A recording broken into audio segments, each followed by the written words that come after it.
Warahmatullahi wabarakatuh. Kepada yang saya hormati Ibu Kepala SD Negeri Pangkalan Dayak atau yang mewakili, kepada Ibu Guru SD Negeri Pangkalan Dayak semuanya, dan kepada Ibu Mami Soera, salam CDP di SD Negeri Pangkalan Dayak. Pertama-tama marilah kita panjatkan puji syukur kehadiran Allah Subhanahu wa taala yang telah melimpahkan rahmat-Nya yaitu berupa kesehatan sehingga kita semua dapat berkumpul hari ini dalam acara diseminasi menyebarkan pemahaman dan pengalaman penerapan positif yang akan disampaikan oleh Ibu Nani Sulaika. Yang kedua, salawat dan salam kita sambungkan kepada junjungan kita Nabi Muhammad SAW yang kita hadirkan syafaatnya di dunia. Baiklah, untuk pembuka acara pada hari ini marilah kita buka dengan membaca basmalah bersama-sama. Bismillahirrahmanirrahim. Untuk acara selanjutnya yaitu sambutan yang akan disampaikan oleh Ibu Kepala Sekolah atau yang mewakilinya. Dalam hal ini akan disampaikan oleh Ibu Rahmatin SPED. Pada beliau kami persilakan.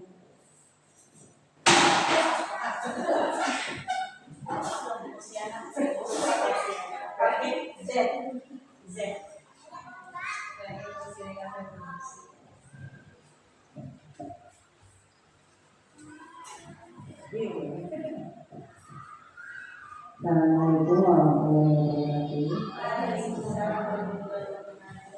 Sama-sama kali-kali bersyukur kepada Allah Subhanahu wa taala yang telah memberi rahmat dan hidayah berupa kesehatan kepada kita semua, sehingga kita bisa berkumpul di dalam lokasi ini dalam keadaan sehat. Yang kedua, salam serta salam kita tuju kepada kita Muhammad SAW yang selalu kita nantikan salawatnya di dalam kiamat. Yang kami hormati Bapak Ibu SD Negeri Pangkalan Dayak dan pada Ibu Nani Sulaika sebagai CGP Angkatan 10, semoga diberi kesehatan. Di sini saya mewakili Kepala Sekolah di Pangkalan Dayak yang pada hari ini sedang ada acara di Korwil Banyuwangi. Kami dari pihak sekolah selalu mendukung apa-apa kegiatan yang dilaksanakan oleh guru-guru Pangkalan Dayak, terkhusus Ibu Nani Sulaika yang saat ini sedang mengikuti pendidikan calon guru penggerak. Semoga selama mengikuti pendidikan calon guru penggerak, kami selalu diberi kesehatan dan sukses dalam melaksanakan kegiatan-kegiatan yang selama mengikuti pendidikan calon guru penggerak. Kemudian juga dapat menginspirasi kepada guru-guru yang lain supaya mengikuti jejak Bu Nani untuk mengikuti sebagai calon guru penggerak. Dan semoga dengan adanya guru penggerak nanti bisa memajukan pendidikan di SD Negeri Pangkalan Dayak. Karena dengan adanya guru penggerak itu kan banyak kegiatan-kegiatan yang positif yang untuk memajukan SD negeri kita ya. Jadi saya mohon ini pada guru-guru yang lain untuk segera mengikuti jejak Bu Nani. Ya. Demikian dari saya. Apabila ada kata-kata yang kurang berkenan, saya mohon maaf. Wassalamualaikum warahmatullahi wabarakatuh.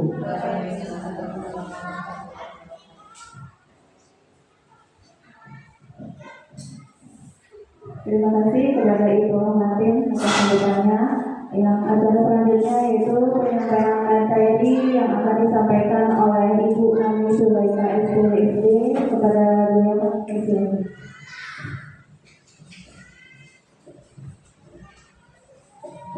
Assalamualaikum warahmatullahi wabarakatuh. Yang saya hormati Ibu Kepala Sekolah SD Negeri Pangkalan Dayak atau yang mewakili, yang saya hormati Bapak Ibu Dewan Guru SD Negeri Pangkalan Dayak. Pertama-tama marilah kita panjatkan rasa puji syukur kita kehadirat Allah Subhanahu wa taala yang mana pada siang yang cerah ini kita masih diberikan kesehatan sehingga kita dapat berkumpul di sini di ruangan kelas 5 ini tanpa halangan suatu apapun. Tidak lupa sholawat salam semoga tetap tercurahkan pada junjungan kita Nabi Agung Nabi Muhammad Sallallahu Alaihi Wasallam yang telah kita nantikan telah syafaatnya di hari yaumil qiyamah nanti. Bapak Ibu dan guru, saya mengucapkan terima kasih yang sudah meluangkan waktunya untuk hadir di acara ini. Izinkan saya untuk menyampaikan menyebarkan pemahaman dan pengalaman penerapan budaya positif. Di sini saya bukan menggurui atau bagaimana, tapi kita bersama-sama berdiskusi dan belajar bersama. Kita mulai ya, Bapak Ibu. Nah, ini tentang kami. Di sini ada Ibu pengajar praktik saya, Ibu Lailatul Zahra. Beliau berasal dari SD Negeri Sentang. Dan yang sebelah kiri itu adalah Ibu fasilitator saya, Ibu Heni Yunilda Hasibuan. Beliau berasal dari Jakarta Selatan. Nah, ketika mendengar budaya positif, hal apa yang terlintas di pikiran Bapak Ibu semua? Kira-kira hal apa Bapak yang terlintas ketika mendengar budaya positif? Budaya positif merupakan perwujudan dari nilai-nilai atau keyakinan universal yang diterapkan di sekolah. Nah, keyakinan universal ini adalah nilai-nilai kebajikan yang kita yakini terkait agama yang sifatnya baik dan positif. Budaya positif apa yang telah Bapak atau Ibu terapkan di sekolah sebagai kebiasaan untuk menumbuhkan karakter baik pada murid? Apakah sudah efektif? Adakah yang perlu diperbaiki? Mungkin kalau biasa kita yang kita terapkan untuk menumbuhkan budaya positif itu mungkin berdoa sebelum mulai pembelajaran ya Bapak Ibu. Lalu membiasakan dengan sikap yang manis ya, mungkin itu salah satunya. Apakah sudah efektif? Sudah ya Bapak Ibu. Kira-kira adakah yang perlu diperbaiki mungkin? Monggo yang ingin berbagi, apa kira-kira yang perlu kita perbaiki untuk menanamkan budaya positif di sekolah kita? Mungkin ini kalau menurut saya yang perlu kita perbaiki itu untuk menyelenggarakan kegiatan sholat zuhur berjamaah ya Bapak Ibu ya. Menurut pemikiran Bapak Ki Hajar Dewantara, pendidik diibaratkan sebagai petani, murid diibaratkan sebagai benih, dan sekolah diibaratkan tanah. Tentunya seorang petani ingin tumbuh benih-benih itu tumbuh menjadi tanaman yang subur. Begitu pula dengan kita. Jika tidak ada tanah, apakah tumbuhan akan tumbuh dengan subur? Tentu tidak. Jadi tanah adalah media utama untuk pembentukan siswa menjadi siswa lebih berkarakter dan menanamkan budaya positif. Tujuan pendidikan yaitu menuntun segala kodrat yang ada pada anak agar mereka dapat mencapai keselamatan dan kebahagiaan yang setinggi-tingginya, baik sebagai manusia maupun sebagai masyarakat. Itu menurut pemikiran Bapak Ki Hajar Dewantara. Nah, di sini ada 3 kodrat potensi anak. Yang pertama potensi berpikir, yang kedua potensi emosi, yang ketiga potensi fisik. Ketiga potensi ini disebut dengan budi pekerti. Dari ketiga budi pekerti ini harus kita kembangkan ya. Jadi tugas seorang pendidik sebagai guru bertanggung jawab untuk membuat lingkungan positif. Apa itu lingkungan positif? Lingkungan positif yaitu seluruh warga sekolah yang saling mendukung, saling belajar, saling berkolaborasi dan bekerja sama. Kebiasaan baik yang dilakukan oleh warga sekolah dan kebiasaan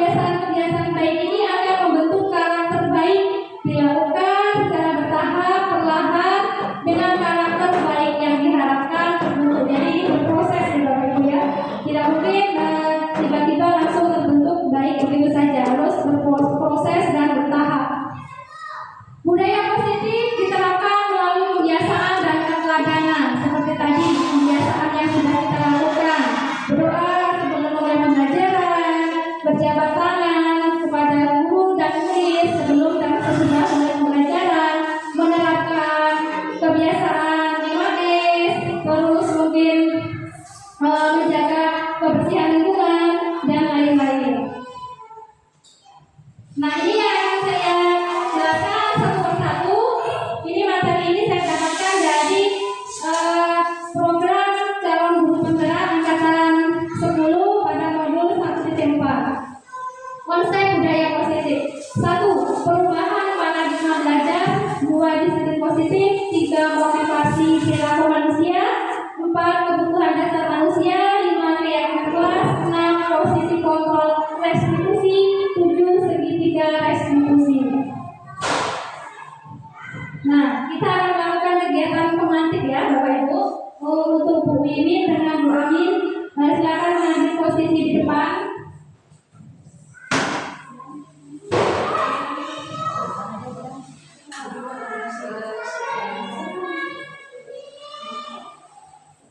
Tugas Bu Amin mengepal salah satu tangan, apakah nanti akan dibuka atau ditutup ya. Tugas Bu Amin mengepal salah satu tangan, apakah dibuka atau ditutup. Bayangkan bahwa Bu Amin menyimpan sesuatu pada kepalan tangan Bu Amin, baik itu sesuatu mungkin yang berharga atau rahasia. Tugas Bu Mimin yaitu mencoba segala cara untuk membuka kepala tangan Bu Amin. Boleh membujuk, menghati, mengintimidasi, memarahi, menggoda, mengkritik, bahkan menawari uang ya Bu, supaya Bu Amin bersedia membuka kepala tangannya. Semua ya. Bu Amin berdiri. Boleh saya mengetahui isi dalam undangannya?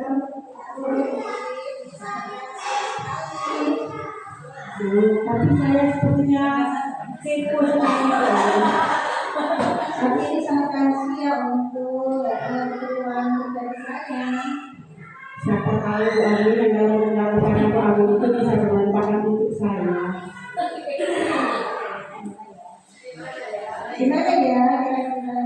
Ini sangat rahasia ya Bu Amin. Tolong Bu Amin. Lebih sangat mengurusan. Kemungkinan saya akan bisa. Baik, terima kasih kepada Bu Amin dan Bu Mimin. Apakah Bu Amin bersedia membuka kepala tangannya? Iya, tapi nampaknya kayaknya terpaksa ya Bapak Ibu ya. Oke, dari kegiatan ini sesungguhnya siapa sih yang memegang kendali atau kontrol untuk membuka atau menutup kepala tangan? Ya, diri kita sendiri ya, Amin ya. Jadi itu yang bisa mengendalikan dan mengontrol diri kita yaitu diri kita sendiri. Nah, 1.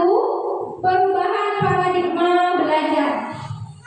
Menurut psikiater dan pendidik Dr. William Glasser dalam kontrol teori yang kemudian hari berkembang dan dinamakan phase theory, meluruskan beberapa miskonsepsi tentang makna mengontrol. Jadi mengontrol itu sebenarnya ilusi ya Bapak Ibu ya, ilusi guru mengontrol murid itu ilusi.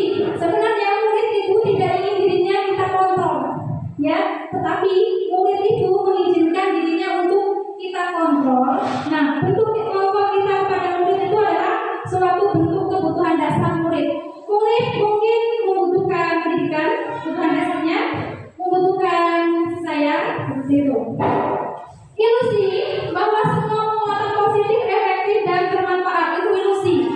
Misalnya begini, kita memberikan nasihat kepada murid walaupun itu berupa penguatan yang positif sekalipun, yang bermanfaat, tapi ternyata itu ilusi, maka murid itu akan tergantung pada kita.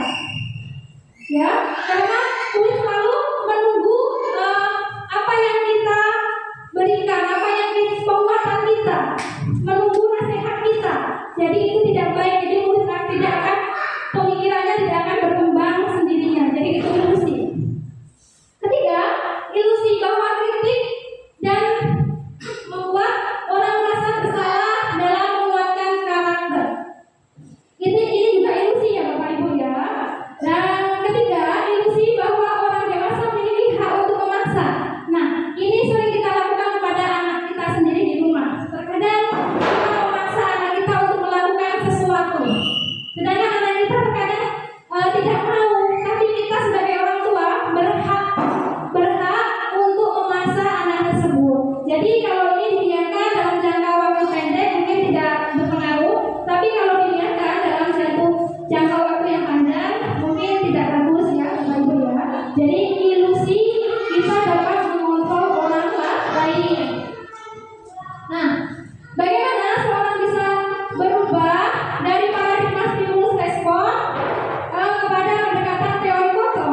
Semua orang melihat hal yang sama. Teori komplot.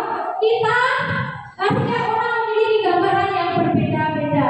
Kita mencoba mengubah orang agar berpandangan sama dengan kita. Teori komplotnya, kita berusaha memahami pandangan orang lain tentang dunia. Perilaku buruk dilihat sebagai suatu kesalahan, belum tentu. Semua perilaku memiliki tujuan. Orang lain bisa mengontrol saya. Teori kontrolnya hanya saya yang bisa mengontrol diri saya. Saya bisa mengontrol pemaksaan ada pada saat rujukan gagal.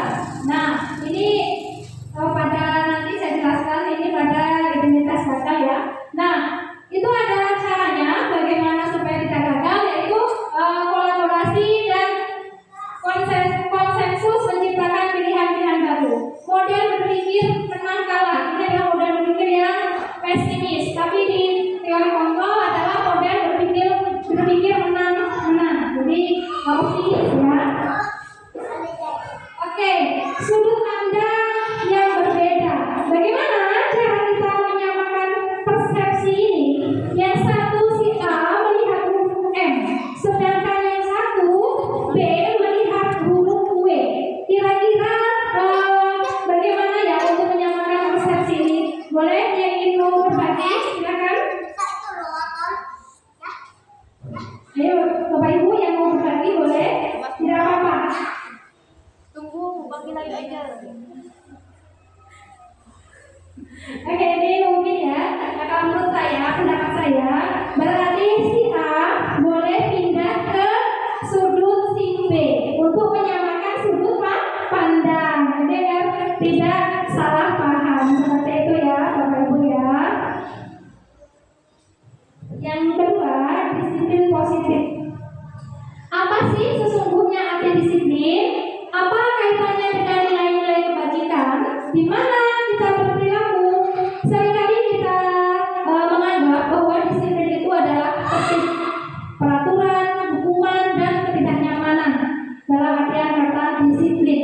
Nah, sebenarnya disiplin di sini adalah proses cara mengontrol diri, belajar, bertanggung jawab, dan membangun motivasi intrinsik, yaitu motivasi dari dalam. Menurut Bapak Ki Hajar Dewantara menyatakan bahwa untuk mencapai kemerdekaan atau dalam konteks pendidikan kita saat ini untuk menciptakan murid yang merdeka, syarat utamanya adalah harus ada disiplin yang kuat. Disiplin yang dimaksud adalah disiplin diri, disiplin intrinsik, disiplin yang terbentuk oleh dirinya sendiri dan kemauannya sendiri, yang memiliki motivasi internal.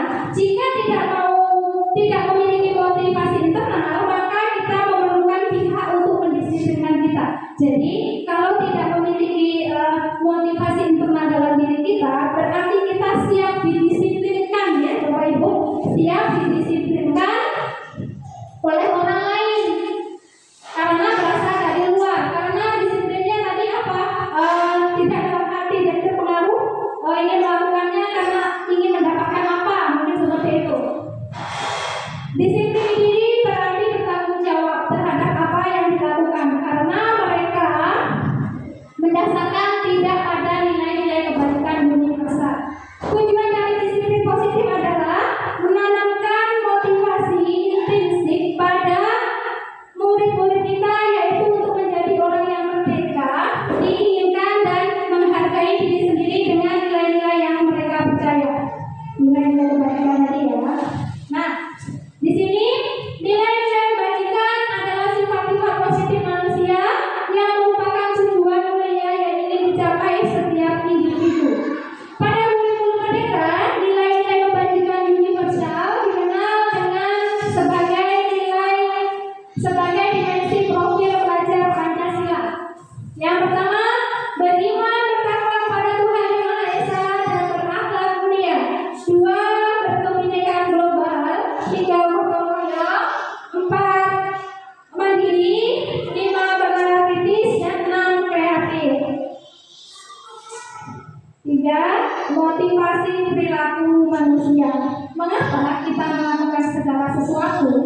motivasi ya, bukan kebutuhan ya, motivasi. Apakah kita melakukan sesuatu karena adanya dorongan dari lingkungan atau dorongan yang lain? Pernahkah kita melakukan sesuatu untuk mendapat senyuman dari orang lain, untuk mendapat hadiah, atau untuk mendapat uang? Apalagi kira-kira alasan orang melakukan sesuatu, mungkin karena tanggung jawab atau takut dihukum. Menurut Diana Gosen dalam bukunya, ini ada menyatakan 3 motivasi perilaku manusia. 1, untuk menghindari hukuman. Nah, ini adalah titik terendah dari motivasi perilaku manusia. Jadi, dengan motivasi ini mereka akan bertanya, jika saya tidak melakukannya, maka apa yang akan terjadi? Jadi dia takut, ya. Jadi ini motivasi terendah. Yang kedua, untuk mendapatkan imbalan atau penghargaan dari orang lain. Nah, motivasi ini mereka akan bertanya, jika saya melakukan ini, maka apa yang akan saya dapatkan? Ya. Yang ketiga, untuk menjadi orang yang merdeka, inginkan dan menghargai diri sendiri dengan nilai-nilai yang mereka percaya. Jadi ini adalah motivasi ini akan bertanya, saya melakukan ini mungkin nantinya akan akan menambah wawasan saya, akan menambah ilmu saya, mungkin seperti itu. Jadi orang yang seperti ini melakukannya untuk motivasi dari dalam, itu motivasi intrinsik. Mereka melakukan sesuatu karena nilai-nilai mereka yang ia yakini, hargai, dan mereka melakukannya karena mereka ingin menjadi orang yang melakukan nilai-nilai yang mereka yakini tersebut. Ini adalah motivasi yang akan membuat seseorang memiliki disiplin positif, karena motivasi berperilakunya bersifat internal, bukan eksternal. Nah, ini nanti kita lihat bersama-sama ya, Bapak Ibu. Sebagai seorang guru, saat Bapak Ibu hadir mengajar di kelas tepat waktu, motivasi apa yang mendasari tindakan Bapak Ibu? Apakah tidak ingin ditegur kepala sekolah? Tidak. Apakah ingin mendapat ujian? Tidak. Apakah ingin mendapat penghargaan sebagai guru prestasi? Atau menghargai waktu diri sendiri sebagai teladan bagi murid? Ya, jadi kita melakukan ini karena kita ingin menjadi teladan dan menghargai diri sendiri, menghargai waktu. Saat apa yang kita lakukan akan ditiru oleh murid kita. Jadi kita akan tepat waktu, murid mungkin juga akan seperti itu. Kita memberi contoh bagaimana cara kita mencintai lingkungan kita, bagaimana cara menjaga kesehatan. Jadi kita jangan menyuruh anak-anak buang sampah, tapi kalau kita tidak memberi contoh itu kurang efektif. Jadi kita sambil bilang, ayo pungut sampah, kita juga ikut pungut sampah. Jadi bisa dapat menjadi teladan bagi murid.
menghindari hukuman atau tidak kenyamanan atau untuk mendapat imbalan atau penghargaan. Misalnya begini, mana dong kesusahannya, itu termasuk imbalan ya, Bapak Ibu ya.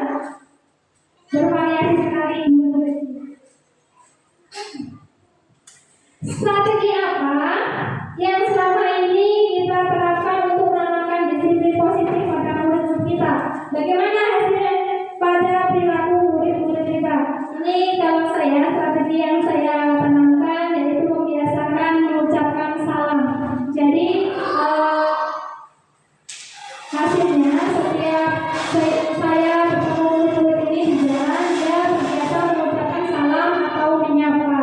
Mungkin ada Bapak Ibu yang ikut bagi.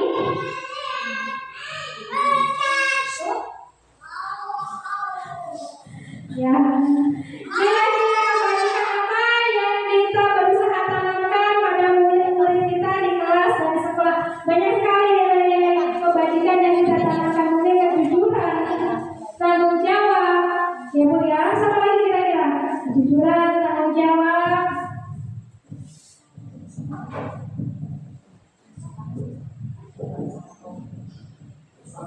Ya, kesopanan dan lain-lain. Nah, kita sudah sampai kebutuhan dasar manusia.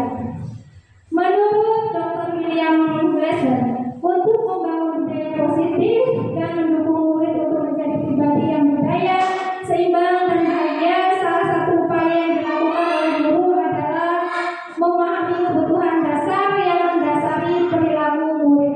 Di sini menurut Dr. William Glasser ada 5 kebutuhan dasar manusia. 1. Kebutuhan bertahan hidup. 2. Kebutuhan kekuasaan. 3. Kebutuhan kasih sayang dan rasa diterima. 4. Kebutuhan kebebasan.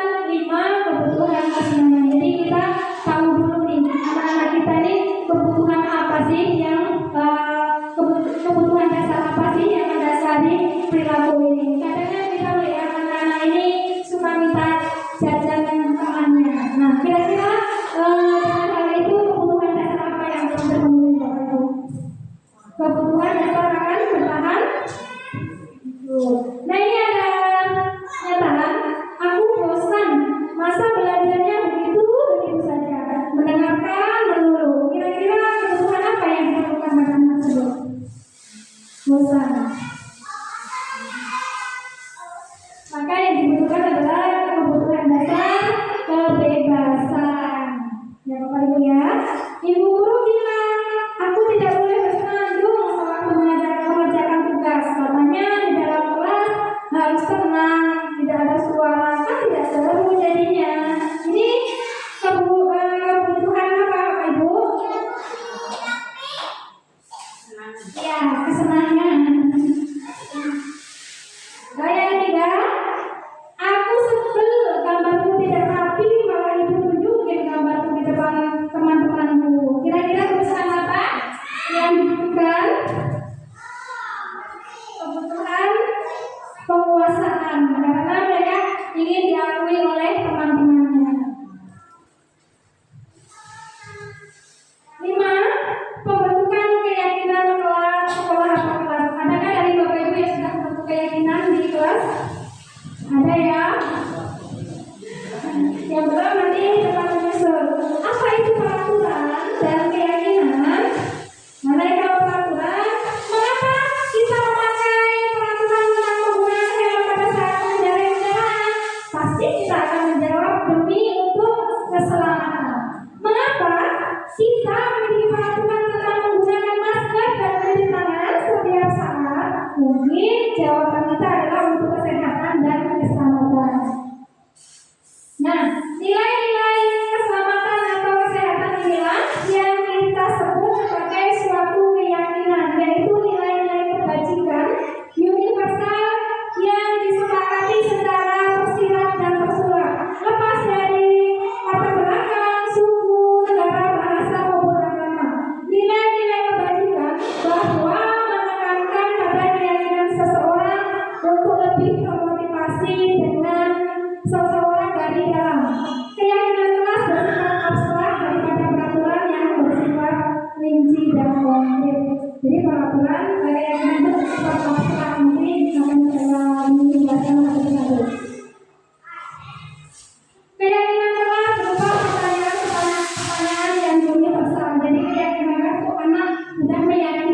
sih gitu. Misalnya datang tepat waktu, dia yakin nggak kalau dia melanggar itu berarti dia belum yakin.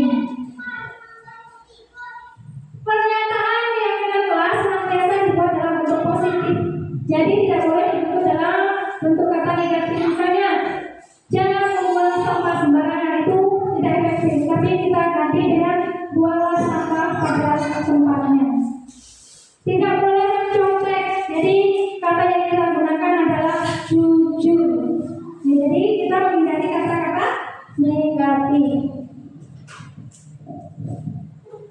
Keyakinan kelas sebenarnya tidak terlalu banyak sehingga mudah diingat dan dipahami oleh warga kelas. Kalau ini saya buat karena saya masih di kelas rendah, saya buat 3 saja keyakinan kelas yang mudah dipahami dan diingat oleh anak-anak. Jadi setiap memulai pembelajaran atau setiap lepas baris, saya suruh mereka membaca keyakinan kelas biar mereka terbiasa.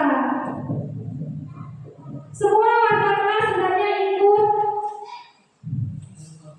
ikut berkontribusi dalam pembuatan keyakinan kelas lewat kegiatan surat pendapat. Jadi anak-anak dikumpulkan, Bapak Ibu ya, ditanya keyakinan kamu apa. Nanti setelah itu mereka akan menuliskannya, lalu disepakati bersama-sama. Membuat keyakinan kelas ini sangat luar biasa ya Bapak Ibu. Saya pikir mudah, ternyata tidak semudah itu. Mereka mempunyai pendapat yang sama kuatnya dengan teman-temannya. Kadang-kadang kita mau menyepakatkan kesepakatan itu susah. Dia bilang saya tidak setuju Bu, seperti itu. Saya tidak setuju Bu. Jadi sangat-sangat susah. Tidak apa-apa, nanti kita akan mencobanya ya Bapak Ibu ya. Bersedia meninjau kembali keyakinan kelas dari waktu ke waktu. Nah, ini adalah keyakinan kelas yang saya buat. Kita lihat sebentar.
Nah, hukuman, konsekuensi, dan restitusi ini perbedaannya.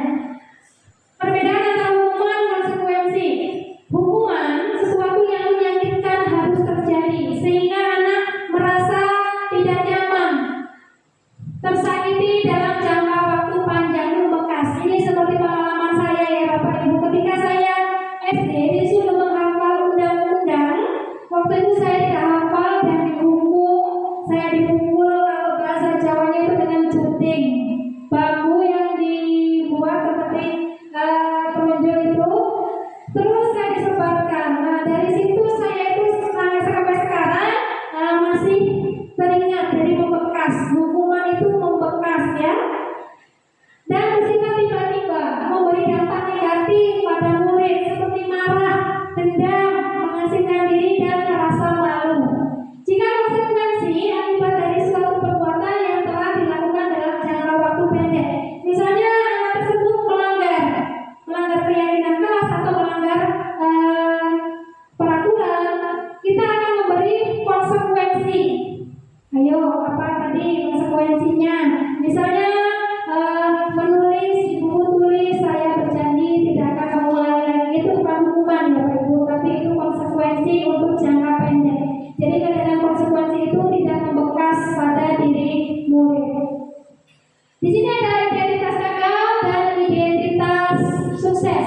Hukuman itu ternyata masuk ke dalam identitas gagal. Sesuatu yang menyakitkan harus terjadi. Kalau konsekuensi, sesuatu harus terjadi saja. Nah, restitusi ini nanti. Restitusi ini adalah penanganan murid yang terbaik, yaitu merupakan pilihan. Tidak nyaman untuk murid atau untuk jangka waktu panjang. Konsekuensi tidak nyaman untuk murid atau anak untuk jangka waktu pendek. Jadi cuma sekilas saja. Tadi misalnya suruh nyatat, suruh menulis, saya berjanji tidak akan mengulangi lagi. Kalau restitusi menguatkan murid atau anak dalam jangka waktu panjang. Jadi dia itu akan terkesan kalau kita menanganinya dengan restitusi. Nanti anak tersebut akan teringat, oh ibu dulu nasihat saya seperti ini. Jadi akan bersifat positif. Korban mendapatkan keadilan hukuman. Korban bisa diabaikan, korban mendapatkan ganti. Hukuman murid atau anak akan tersakiti. Ya, akan tersakiti rasa malu dengan temannya dan agresif. Murid atau anak dibuat tidak nyaman. Tidak nyamannya sementara karena temannya udah mengikuti pembelajaran, dia harus mempertanggungjawabkan konsekuensinya. Kalau di restitusi, murid akan mendapatkan penguatan. Nah, di sini banyak sekali contohnya. Ini hukuman tadi agresif, meningkat, jadi lebih dia emosi, tidak menyukai guru. Konsekuensi penguatan hanya bertahan jangka waktu pendek. Jangan diulangi lagi ya, nah, seperti itu dalam jangka pendek. Restitusi, masalah terpecahkan kalau menggunakan restitusi nanti. Restitusinya akan saya jelaskan nanti selanjutnya. Sistem tidak akan berjalan bila murid tidak takut. Iya, karena kalau murid tidak takut, maka dia akan mengulangi kesalahan yang sama. Kadang-kadang kita ada kan Bapak Ibu yang murid yang tidak punya rasa takut. Jika akan dihukum, maka dia akan terus mengulanginya. Konsekuensi memerlukan monitoring dan supervisi terus menerus. Jadi kalau kita berikan konsekuensi, kita harus memonitoring anak tersebut. Ayo, jangan lagi ya, seperti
Berdiri di depan kelas sambil mengangkat satu kaki karena tidak menjawab pertanyaan.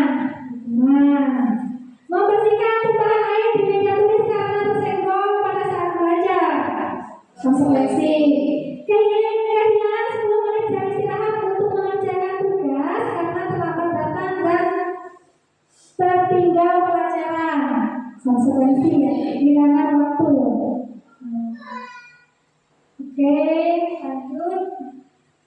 Nah, ini dihukum oleh penghargaan.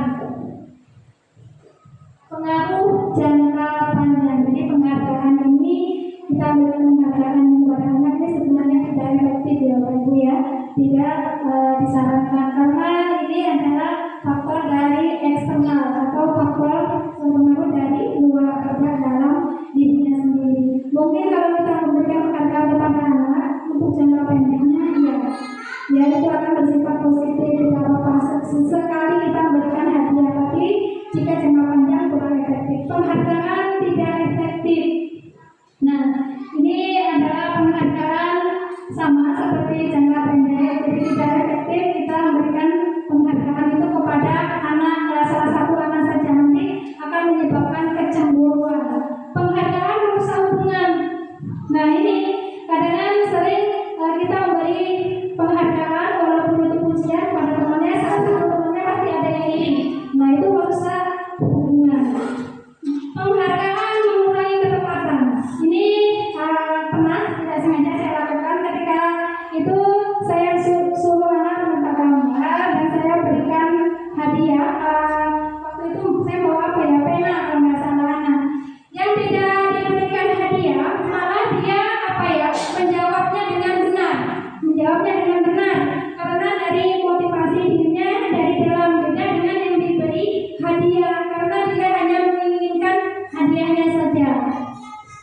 Penghargaan menurunkan kualitas. Ini biasanya kalau di contohnya itu adalah mahasiswa.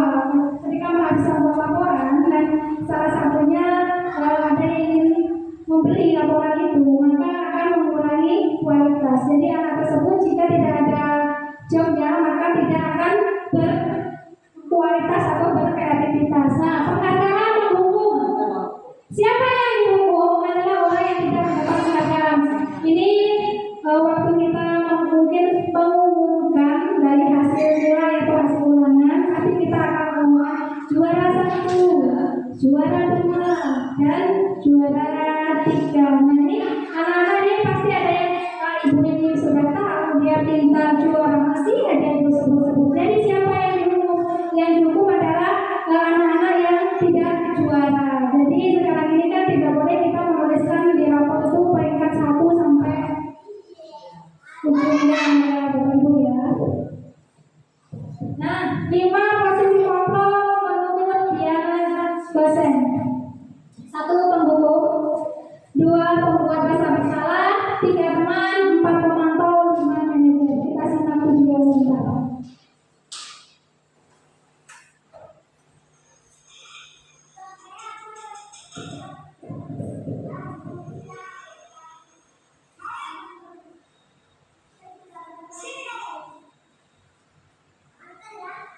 Selamat pagi, Bu. Selalu terlambat. Kamu deh, pasti terlambat. Aku, saya. Apa coba? Alasan kamu apa lagi? Kapan sih kamu tidak terlambat? Malas sekali ya kamu jadi anak. Saya. Dasar pemalas. Gak kapok-kapok sih kamu. Sudah berapa kali terlambat? Sana, kamu keliling lapangan basket 2 kali. Kenapa saya harus keliling lapangan basket, Bu? Kenapa? Kamu salah ibu. Berani-beraninya jawab. Sudah terlambat, masih berani jawab pula. Sekarang, keliling lapangan basket 5 kali sekalian. Biar kapok. Cepat. Pergi. Jadi video pertama ini kira-kira posisi kontrol apa yang dilakukan oleh guru tingkat tersebut? Apakah menghukum atau membuat rasa bersalah atau sebagai teman? Iya, menghukum ya Bapak Ibu ya, dengan suara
Untuk video yang kedua, kira-kira ini guru pikir ini pada posisi apa? Apakah teman, apa pemantau, buat rasa bersalah?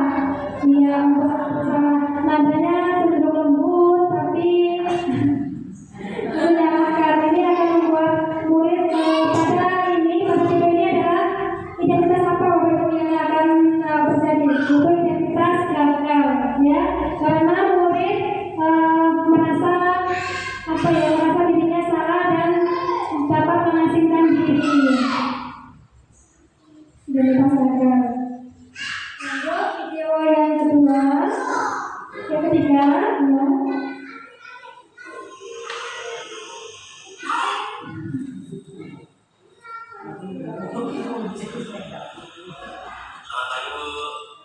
Wah, sudah jam berapa ini, Nak? Terlambat lagi ya, sayang. Iya Bu, saya lupa mengundang saya Bu. Kamu malah menyalakan kamu. Kamu bukannya makin kencang. Kok terlambat sih? Iya Bu, saya memang lambat bangun tadi. Jadi biarpun saya lagi kencang, tetap gak kerja Bu. Ya sudah sana. Nanti larinya lebih kencang lagi ya. Biar gak terlambat lagi. Bikin senang ibu. Demi ibu. Bisa kan? Bisa lah Bu. Ya sudah sana masuk kelas. Ibu beresin urusan absen kamu. Kamu ini ada saja. Dan video yang ketiga ini kira-kira posisi apa yang diambil oleh ibu guru pikir tadi Bapak Ibu? Iya, posisi sebagai teman. Nadanya sambil cenderung bergurau, ya. Terus membuat anak tidak takut, ya. Nah, dari sini apakah identitas yang kita dari sini Bapak Ibu identitas gagal apa identitas sukses? Sukses, ya, identitas sukses. Namun perlu kita ingat bahwa dia melakukan itu masih tergolong faktor eksternal, ya, tergolong dari faktor luar. Dari guru tersebut bilang demi ibu, ya, berarti ini sudah ke identitas berhasil namun kurang efektif. Dia akan menganggap guru sebagai teman, jadi ini kurang efektif, ya, Bapak Ibu. Video yang keempat.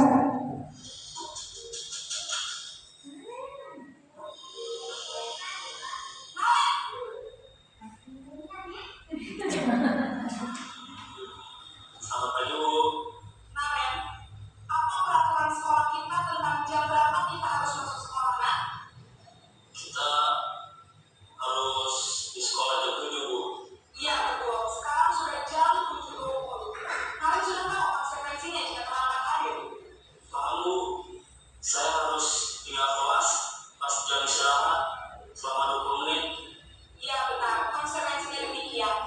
Jadi nanti jam 9.30 pas istirahat, kamu harus tinggal di kelas, kerjakan tugas tambahan untuk ketertinggalan kamu, ya? Baik Bu.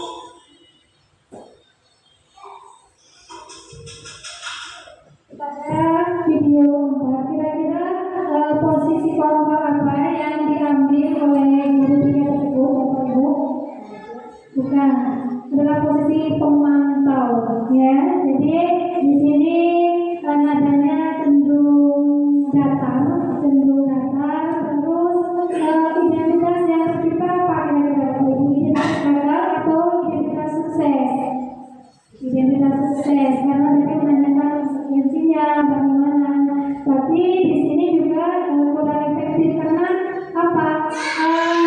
Dari sini murid tidak akan mandiri karena harus dipantau terus, ya Bapak Ibu, ya. Jadi ini juga kurang baik, tapi sudah menunjukkan pada identitas berhasil. Video yang terakhir.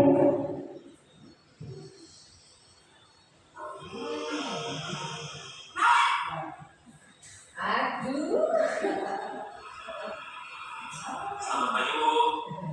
Selamat pagi, Naren. Maaf Bu, saya terlambat. Ya, sekolah masuknya jam 7, sekarang sudah jam 7.20. Jadi sekarang bagaimana ini, Naren?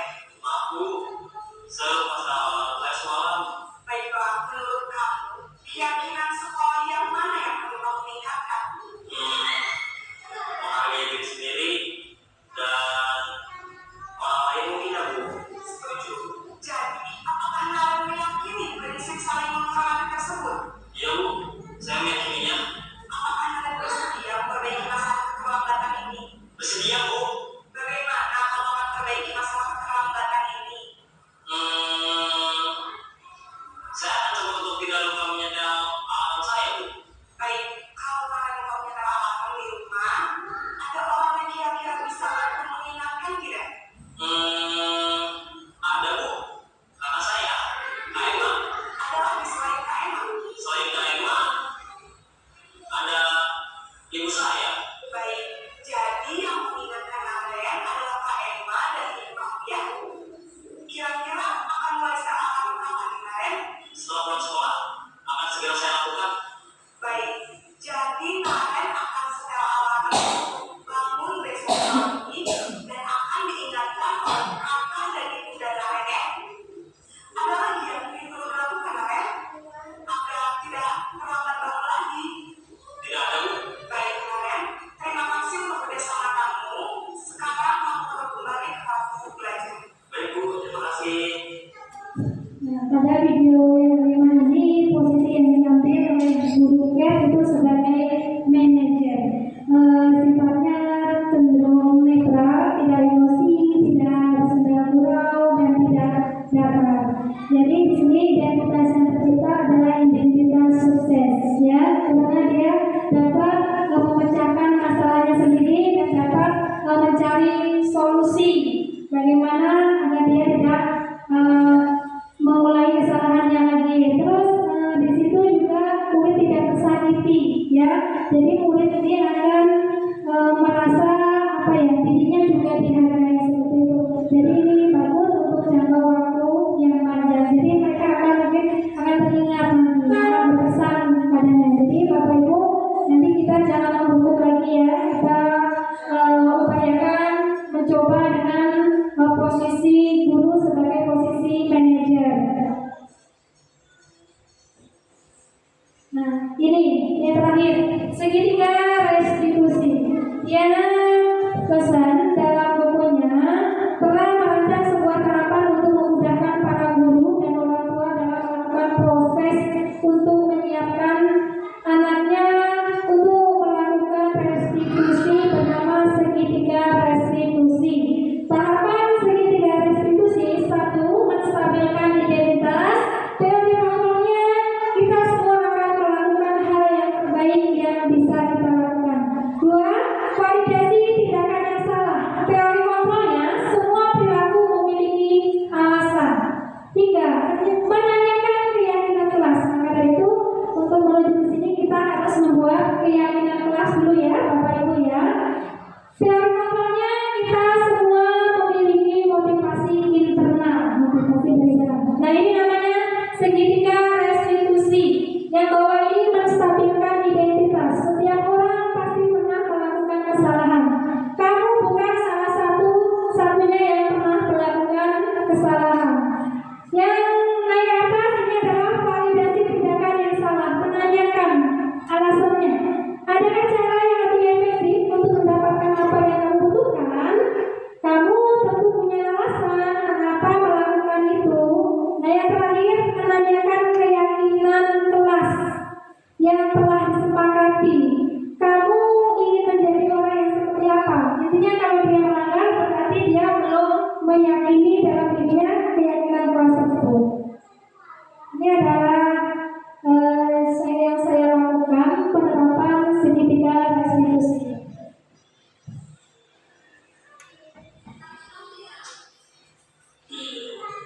Menstabilkan identitas.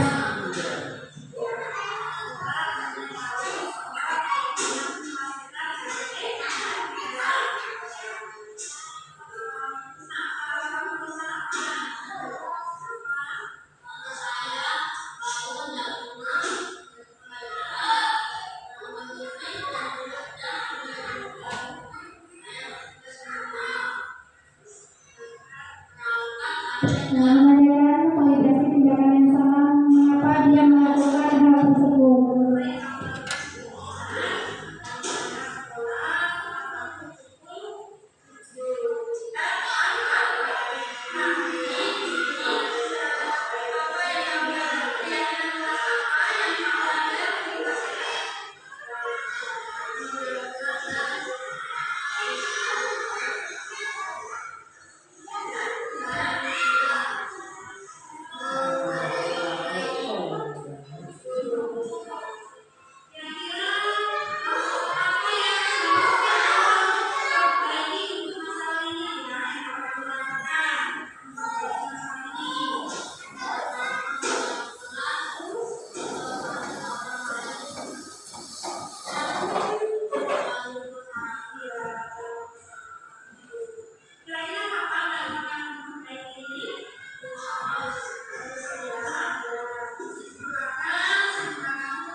Sudah saya terapkan, jadi saya berharap Bapak Ibu semua untuk tidak lagi mendukung murid, untuk mengambil posisi sebagai manajer, lalu menerapkan restitusi segitiga. Ini tanggapan. Senang banget saya diberi kesempatan untuk memperbaiki semua kesalahan saya. Saya lebih disiplin dan bertanggung jawab.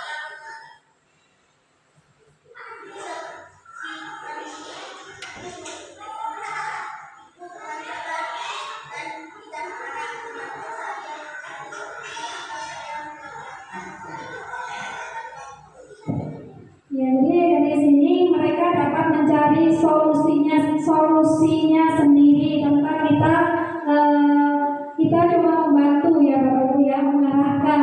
Jadi ini sangat efektif sekali, sangat disarankan.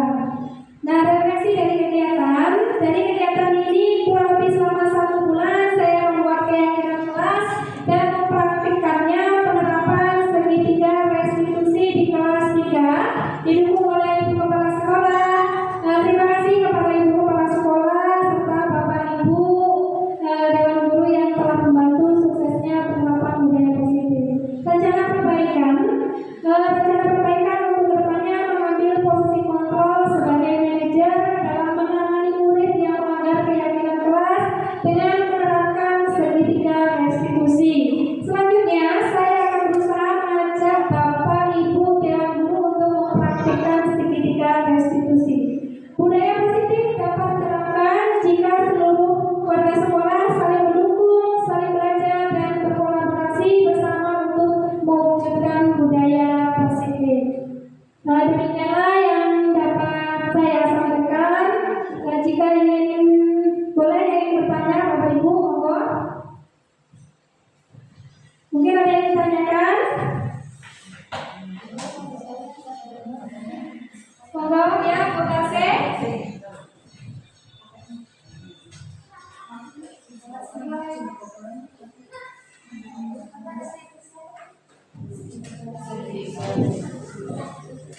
Assalamualaikum warahmatullahi wabarakatuh. Saya mau bertanya sedikit, apakah perbedaan dari peraturan dan keyakinan kelas?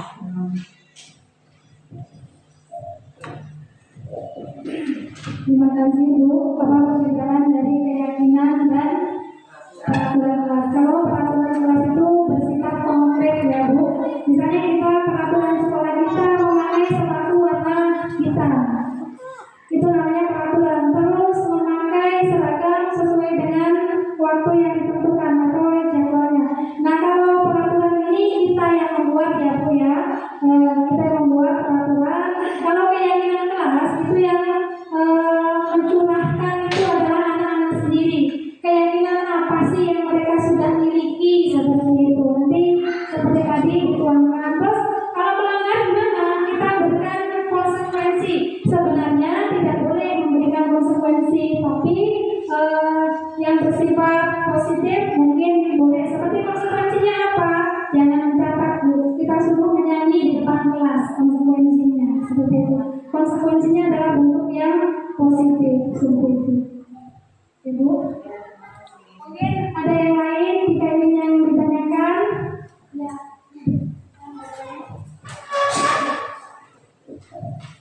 Baik, di sini saya lihat ini akan bertanya tentang posisi sebagai Ibu. Tadi sudah dijelaskan bahwasanya sebagai manajer itu bisa diterapkan di anak-anak dan mendapatkan sisi positif dan berhasil. Di sini yang akan saya tanyakan, jika kita sudah mengambil posisi sebagai manajer, langkah apa yang akan Anda atau kita semua lakukan kepada anak-anak didik?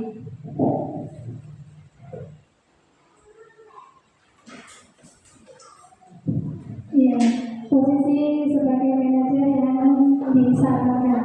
Maksudnya langkah apa yang kita ambil? Kita akan membiasakan, ya Bapak Ibu.